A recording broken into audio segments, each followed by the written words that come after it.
Bismillahirrahmanirrahim. Assalamualaikum warahmatullahi wabarakatuh.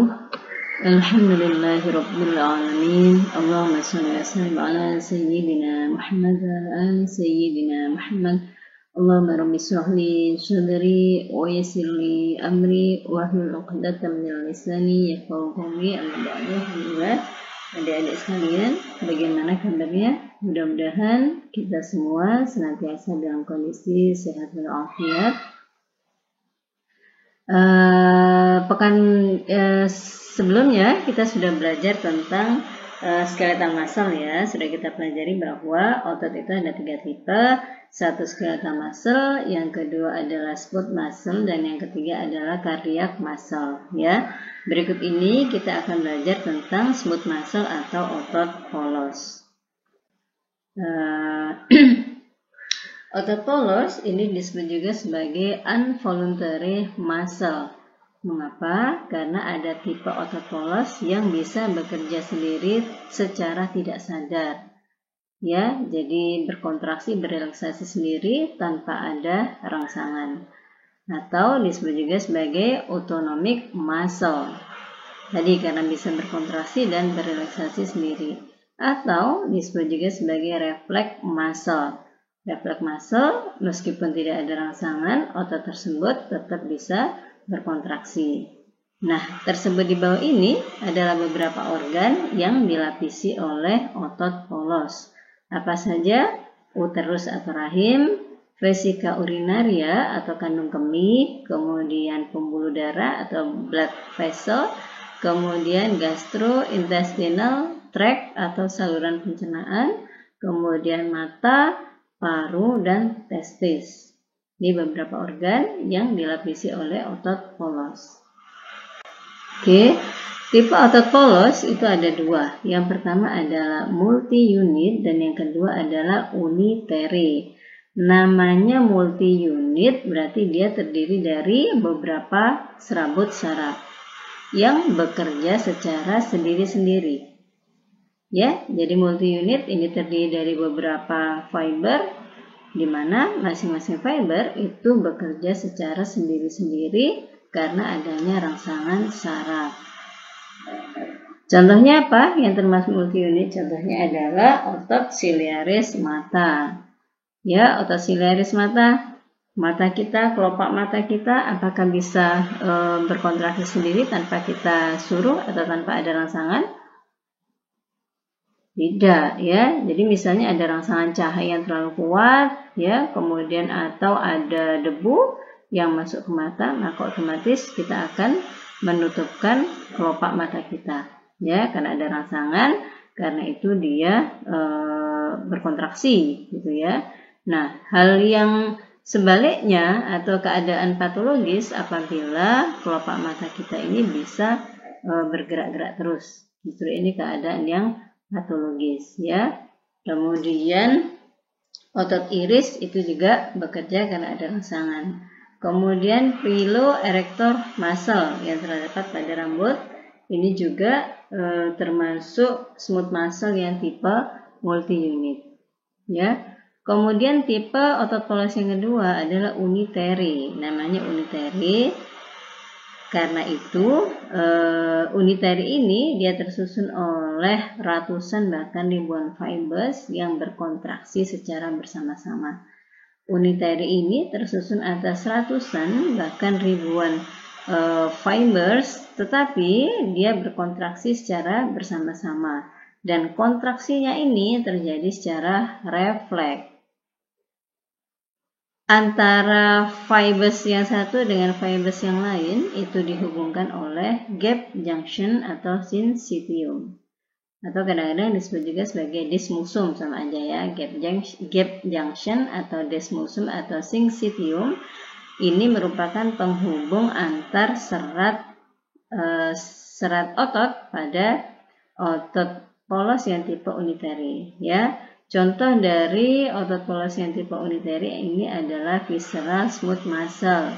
Smooth muscle yang terdapat pada organ viscera atau organ dalam. Contohnya apa? Otot-otot pencernaan, ya, otot-otot pembuluh darah, otot polos pada ureter dan otot polos pada uterus. Oke, diingat, yang multi unit itu terdiri dari beberapa fibers, tetapi dia bekerja sendiri-sendiri. Ya, hanya bisa berkontraksi kalau ada rangsangan saraf.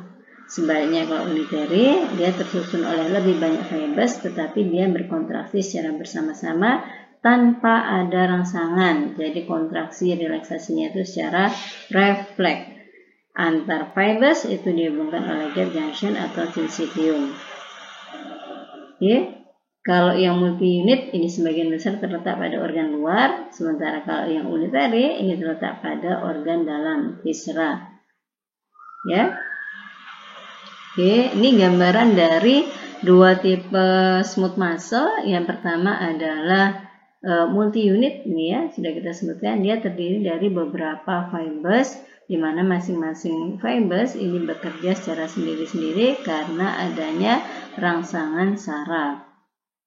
Ya, dia yang tipe multi unit ini dia tidak bisa bekerja secara refleks, hanya berkontraksi kalau ada rangsangan. Ya, sebaliknya kalau visceral, coba diamati, dia tersusun lebih banyak fibers, tetapi fibers ini berada dalam satu kesatuan, di mana masing-masing fibers itu dihubungkan oleh apa tadi? Gap junction atau syncytium atau disebut juga sebagai desmosum. Ya, coba kita amati yang sebelah kanan ini ya, yang single unit karena dia banyak terdapat pada organ viscera, karena itu disebut juga sebagai visceral smooth muscle. Ya, coba Anda amati, ini tersusun atas banyak sekali fibers, tetapi antar fibers ini berhubungan satu sama lain melalui gap junction atau syncytium. Ya, ini autonomic nerve fibernya, sel saraf otonomik ya, serabut saraf otonomik. Oke, kemudian ini gambaran varicositis ya, varicositis. Oke. Nah, ini yang membedakan antara sel otot polos dengan sel otot skeletal. Sel otot polos intinya hanya satu di tengah, sementara sel otot skeletal itu intinya banyak. Ya, apa fungsi dari smooth muscle? Yang pertama, pada uterus atau pada rahim, smooth muscle ini berfungsi pada saat partus atau berfungsi pada saat ibu hamil itu melahirkan, ya, pada saat kelahiran bayi, di mana uterus ini akan berkontraksi, berrelaksasi untuk mengeluarkan janin, ya. Kemudian kalau pada vesika urinaria, smooth muscle ini berperan pada saat terjadinya ekskresi dari urin. Kemudian kalau pada pembuluh darah, ini berfungsi mengatur aliran darah. Kemudian pada GI tract, smooth muscle berfungsi untuk pergerakan makanan. Kemudian atau mendorong makanan ya. Kemudian pada mata, smooth muscle itu berfungsi untuk shrinking dari pupil. Jadi menyusutnya pupil pada saat proses melihat ya, atau untuk akomodasi ya, untuk memfokuskan penglihatan ya. Kemudian pada arteri atau pembuluh darah ini bisa berperan untuk mempertahankan diameter arteri. Kemudian pada paru ini berperan pada aliran udara. Kemudian pada testis ini mengontrol temperatur dari testis ya. Jadi smooth muscle ini kalau pada testis dia bisa berperan untuk mengontrol temperatur testis melalui kontraksi ya. Temperatur testis ini harus dikontrol. Kenapa? Tidak boleh terlalu tinggi karena bisa mempengaruhi fertilitas dari seorang pria. Oke, kemudian pada arteri dan vena mengontrol tekanan darah ya, karena bisa mengontrol aliran darah. Karena itu smooth muscle juga pada arteri dan vena dia bisa mengontrol tekanan darah. Baik, kita pindah. Berikut ini adalah karakteristik atau sifat-sifat dari sel otot polos ya. Sel otot polos ini berbentuk spindle, di mana ujung-ujungnya meruncing atau pointed end. Ya, kemudian bentuknya tadi ada dua tipe, satu single unit dan yang kedua adalah multi unit ya. Tidak ada garis-garis. Kalau pada smooth muscle tidak ada garis-garis, berbeda dengan pada skeletal muscle ya. Smooth muscle ini bisa bekerja secara yang pertama kalau single unit atau unitary ini bisa bekerja secara otonomik dan ritmik. Sementara kalau yang tipe multi unit ini bekerja karena ada rangsangan saraf atau hormon. Ya, untuk yang tipe single unit ini potensial actionnya ditransmisikan melalui gap junction. Jadi kalau ada potensial aksi dihantarkan ke sel yang lain itu melalui gap junction. Kalau yang multi unit dia bekerja sendiri-sendiri ya. Kemudian juga bisa ditemukan pigmen myoglobin pada sel otot polos. Myoglobin masih ingat fungsinya untuk apa? Myoglobin ini sama dengan hemoglobin kalau pada plasma ya. Jadi fungsinya adalah membawa oksigen. Kemudian nukleusnya hanya satu di tengah, sementara kalau pada otoskeletal nukleusnya banyak ya. Nilai resting membran potensial pada otot polos, sel otot polos adalah min 50 sampai min 60 mV. Kalau pada sel otot skeletal min 90 mV ya. Kalau pada sel otot polos min 50 sampai dengan min 60 mV. Oke, ini gambaran dari struktur smooth muscle baik yang single unit maupun yang multi unit. Ya, kita coba kita amati pada yang single unit ya. Single unit ini tadi sudah disebutkan bahwa dia terdapat terutama pada organ-organ viscera atau organ dalam. Salah satu contohnya adalah pada GI tract yakni small intestine. Ya, coba diamati yang tipe unitary ini dia tersusun atas banyak serabut otot ya, dimana intinya terletak di tengah. Tetapi serabut otot ini dia bekerja secara bersama-sama. Mengapa dia bisa bekerja secara bersama-sama? Karena aksi potensial dari satu sel diantarkan ke sel yang lain secara cepat melalui gap junction. Ya, gap junction. Jadi antar sel otot polos ini yang pada tipe unitary ini terdapat gap junction. Oke. Nah, kemudian pada yang tipe unitary ini juga bisa ditemukan ini ya, varicosity yang berisi neurotransmitter ya. Varicosity yang berisi neurotransmitter. Kemudian kita lihat gambar yang sebelah kanan. Gambar yang sebelah kanan ini adalah tipe multi-unit smooth muscle. Contohnya adalah pada otot mata ya. Coba Anda amati. Kalau yang tipe multi-unit ini masing-masing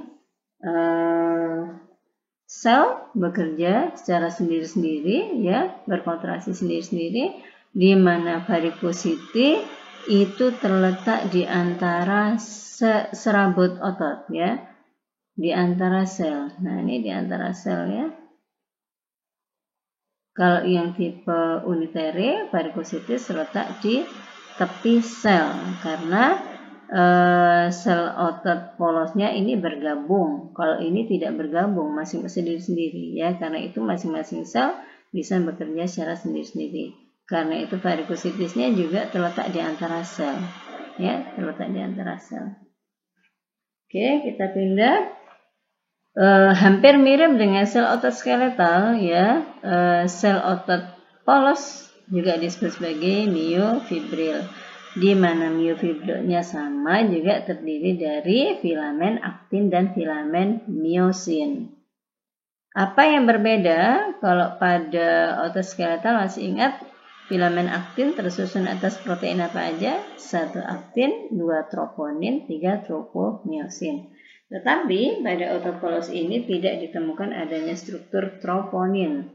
Tidak ditemukan adanya protein troponin. Protein troponin digantikan oleh kalmodulin. Jadi kalau pada otot skeletal troponin C itu akan mengingat kalsium, tapi kalau pada otot polos peran troponin C digantikan oleh kalmodulin. Jadi yang mengikat kalsium pada otot polos adalah kalmodulin. Oke, aktin dan aktin akan membentuk akan diikat oleh dense bodies ya. Aktin dengan aktin akan diikat oleh dense bodies ya. Dua dense bodies ini membentuk sarkomer. Kalau pada otot skeletal jelas nampak ya, terletak di antara dua garis Z, itu kita sebut sebagai sarkomer. Tetapi kalau pada otot polos ini sarkomer dibatasi oleh dense bodies, di mana dense bodies ini melekat pada membran sel. Untuk kontraksinya, kalau otot skeletal cukup menggunakan kalsium internal, di mana kalsiumnya ini diperoleh dari lipokalsium yang terdapat pada sisterna, dan kalsium ini bisa keluar melalui channel ryanodin reseptor ya. Sementara kalau pada otot polos, kalsiumnya ini berasal dari cairan ekstraseluler yang berdifusi masuk ke dalam intrasel ya. Sumber kalsiumnya terutama dari luar ya, membran sel, bisa juga dari sarkoplasmik retikulum, tetapi lebih banyak dari ekstrasel.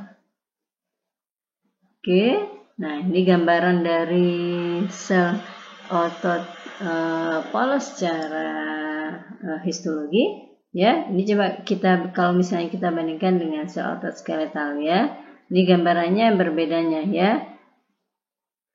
Sel otot skeletal ini dia tersusun oleh banyak fiber dan intinya banyak. Sementara kalau smooth muscle intinya tunggal dan terletak di tengah-tengah spindle. Ya.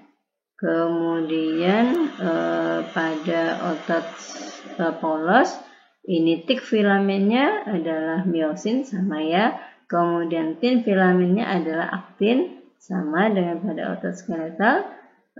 Kemudian antar aktin yang satu dengan aktin yang lain itu dihubungkan oleh dense bodies. Ya, kalau pada otot skeletal jelas nih, lihat sarkomernya terletak antara dua garis Z. Ini garis Z, ini garis Z, ini disebut sebagai sarkomer. Sarkomer inilah yang memendek pada saat otot skeletal berkontraksi. Ya. Oke, nah ini gambaran dari sebelah kanan, coba diamati. Sebelah kanan ini gambaran dari kalmodulin, di mana tadi sudah disebutkan kalau pada otot polos itu tidak terdapat protein troponin C yang dibutuhkan untuk mengikat kalsium. Tetapi pada sel otot polos kalsium diikat oleh kalmodulin. Ya, pada otot polos kalsium diikat oleh kalmodulin. Ini gambaran dari otot polos juga, di mana sarkomer, satu sarkomer itu terdiri dari batas aktin, dense bodies ya, antara aktin dengan aktin ya. Ini disatukan dengan dense bodies. Ini antara aktin dengan aktin ya, antara aktin dengan aktin ini disatukan oleh dense bodies namanya. Oke. Kemudian ini gambaran dari kalmodulin ya, yang mengikat kalsium, kemudian terjadi kompleks diaktifkan oleh MLCK, myosin light chain kinase, kemudian kalmodulinnya menjadi aktif, membentuk kompleks, sehingga myosin yang sebelumnya itu inaktif, sekarang menjadi aktif karena ada ikatan kalsium oleh kalmodulin. Jadi coba diperhatikan antar sel otot polos ini dihubungkan oleh gap junction atau syncytium boleh, disebut syncytium boleh, disebut desmosum juga boleh ya. Oke, baik, kita pindah. Nah, tipe aksi potensial, ingat tipe aksi potensial, mungkin saya lupa menyampaikan kalau pada otot skeletal tipenya hanya satu, yakni spike potensial. Tipe aksi potensial pada skeletal muscle hanya satu, yakni spike potensial. Sementara kalau pada smooth muscle bentuknya bisa spike, Ini yang butuh rangsangan ya, yang tipe mana? Multi unit. Kemudian bisa juga bentuk plato dan bentuk slow wave. Oke, yang bentuk slow wave ini terdapat pada organ-organ viscera. Salah satu contohnya adalah organ pencernaan. Oke. Nah, nih. Jadi aksi potensial pada smooth muscle itu berbeda antara neurogenic smooth muscle atau smooth muscle yang bisa dirangsang oleh saraf, dan yang kedua adalah myogenic smooth muscle. Smooth muscle yang bisa berkontraksi tanpa ada rangsangan. Pada neurogenic smooth muscle, ya, neurogenic smooth muscle ini sel ototnya harus dirangsang oleh rangsangan saraf dulu baru dia bisa berkontraksi. Karena itu pada yang tipe ini membutuhkan ikatan dengan neurotransmitter, ya, harus membutuhkan ikatan dengan neurotransmitter sehingga terjadi proses depolarisasi yang dibutuhkan untuk menginisiasi proses depolarisasi.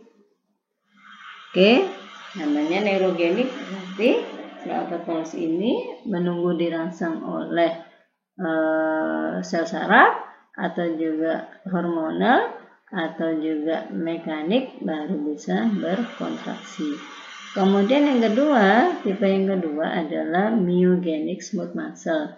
Namanya myogenic artinya apa? Bahwa otot ini bisa berkontraksi secara spontan. Kalau neurogenik bisa berkontraksi karena ada rangsangan saraf neuro. Kalau myogenik dia bisa berkontraksi secara spontan, ya, mengalami depolarisasi secara spontan. Oke, bentuknya ini nih slow wave, ya, biasanya bentuknya berupa slow wave potensial. Oke. Baik, kita pindah. Ini sudah kita bahas sedikit tadi. Jadi jenis aksi potensialnya ada 3, spike, kemudian slow wave, dan plato. Kalau yang spike ini terdapat pada multi unit yang dimana membutuhkan rangsangan, baik itu rangsangan saraf, kemudian hormon atau regangan. Ya. Kemudian yang repetitif ini atau slow wave. Yang repetitif spike atau slow wave ini terdapat pada yang tipe unitary, ya, di mana aksi potensialnya itu terjadi secara spontan dan ritmik. Aksi potensial terjadi secara spontan dan ritmik. Salah satu contohnya adalah pada dinding intestin. Kemudian aksi potensial yang ketiga adalah tipe plato. Yang tipe plato ini terjadi pada apa saja? Bisa terjadi pada uterus, ureter, kemudian vaskuler. Oke, baik, kita pindah. Nah, ini gambaran dari mekanisme kontraksi pada otot polos, ya. Ini salah satu beda antara otot polos dan otot skeletal adalah kalsium yang dibutuhkan untuk kontraksi. Kalau pada otot skeletal, kalsium itu cukup dari depo kalsium yang berada pada sisterna yang bisa keluar dari sisterna melewati channel-channel kalsium pada sisterna yang kita sebut sebagai ryanodin reseptor. Tetapi pada smooth muscle, ini kalsium yang dibutuhkan untuk proses kontraksi itu diperoleh dari eksternal. Ya, coba diamati. Di kalsium dari luar, kemudian berdifusi ke intrasel, di mana kalsium yang masuk ini akan diikat oleh kalmodulin. Oke, kalsium yang berikatan dengan kalmodulin ini akan membentuk kompleks kalsium kalmodulin kompleks, ya. Kemudian dengan bantuan myosin light chain kinase, kemudian dengan bantuan myosin light chain kinase, maka myosin akan mengalami fosforilasi. Myosin akan ditempeli fosfat. Ini artinya myosin mengalami fosforilasi. Ya. Kemudian setelah myosin mengalami fosforilasi, myosin itu akan menjadi aktif. Ya, kalau myosin itu sudah aktif, nah bisa terjadi kontraksi, bisa terjadi hubungan antara miosin dan aktin. Jadi miosin bisa menarik aktin gitu ya, sehingga bisa terjadi kontraksi otot.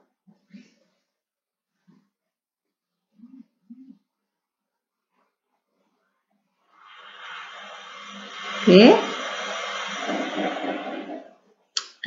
Gambaran ini hampir sama dengan gambaran sebelumnya.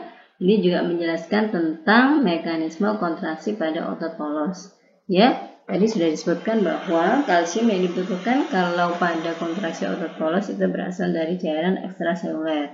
Ya, dimana masuknya kalsium ini menyebabkan kalsium akan diikat oleh kalmodulin, ya, terutama dari luar. Meskipun juga ada depo kalsium dari internal, ya. Kalsium dari luar ini yang masuk ini akan diikat oleh kalmodulin. Ikatan antara kalsium dan kalmodulin ini menyebabkan aktivasi dari enzim miosin light chain kinase. Kemudian miosin light chain kinase yang sudah aktif ini bisa mengaktifkan miosin. Miosin light chain kinase yang sudah aktif ini bisa mengaktifkan miosin, ya.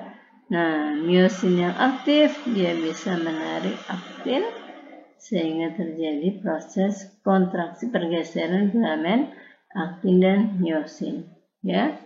Coba dibaca ini gambarannya, ya.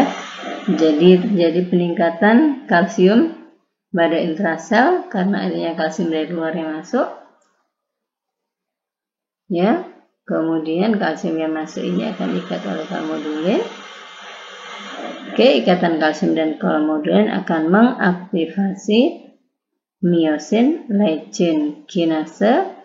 Kemudian miosin light chain kinase ini dia mengalami fosforilasi, ya. Miosin light chain kinase mengalami fosforilasi sehingga miosin yang sebelumnya inaktif menjadi aktif. Miosin yang aktif dia bisa menarik aktin, ya, sehingga terjadi kontraksi pada otot polos. Oke, ini hampir sama. Jadi terjadi kalau ada rangsangan kalsium dari ekstrasel masuk sehingga kalsium di dalam sitoplasma atau sitosol meningkat. Kalsium yang meningkat diikat dengan kalmodulin. Hal ini akan mengaktifkan miosin light chain kinase. Kalau sudah aktif, miosinnya aktif. Kalau miosinnya sudah aktif, maka dia bisa menarik aktin. Terjadi pergeseran sliding filamen aktin karena tarikan dari head miosin. Oke, ini gambaran dari sel otot polos, ya. Coba diamati, ini yang biru ini miosin, ini aktin. Ini aktin, ya. Kemudian ini aktin, ini miosin, ya. Aktin dengan aktin yang berdekatan itu dihubungkan oleh dense body, ya. Aktin dengan aktin yang berdekatan itu dihubungkan oleh dense body.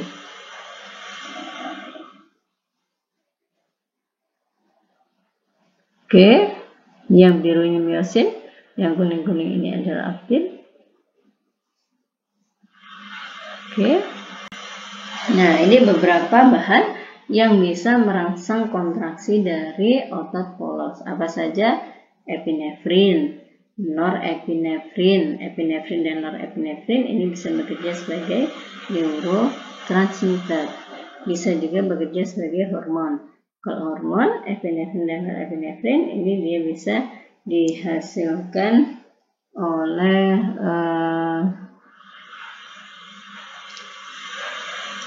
yang bersama-sama dengan aldosteron itu, ya, aldosteron, kemudian glukokortikoid oleh kelenjar adrenal, ya. Kemudian asetilkolin, kemudian angiotensin, kemudian vasopresin, histamin, serotonin, oksitosin.